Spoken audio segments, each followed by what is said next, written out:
Arıqlama məqsədi ilə sosial şəbəkələrdə reklam olunaraq satılan çay, qəhvə və kapsul formasında bioloji aktiv qida məhsullarında ciddi qanun pozuntuları müəyyən edilib.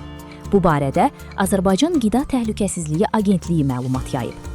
Bildirilib ki, monitorinqlər çərçivəsində Slim Lux Coffee arıqladıcı kofi, Vellara.baku və Spirulina Azərbaycan Official Instagram sosial şəbəkə hesablarından əldə edilən məhsul nümunələri laborator müayinələrə cəlb olunub.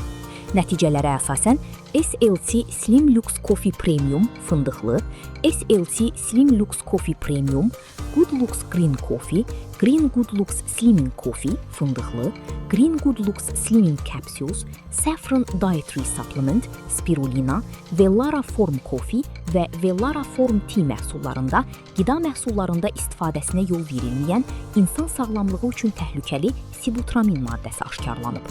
Sibutramin ürək-damar sistemi xəstəlikləri, infarkt və insult riskini artırır, eyni zamanda ciddi psixi pozuntulara səbəb ola bilər. Sibutraminin qida məhsullarının, eləcə də dərman vasitələrinin tərkibində istifadəsi Azərbaycanda qadağandır. Araşdırmalar zamanı müəyyən edilib ki, sözü gedən məhsullar ölkəyə şəxsi istifadə məqsədi ilə gətirilsə də, sonradan sosial şəbəkələr üzərindən qanunsuz satışa çıxarılıb.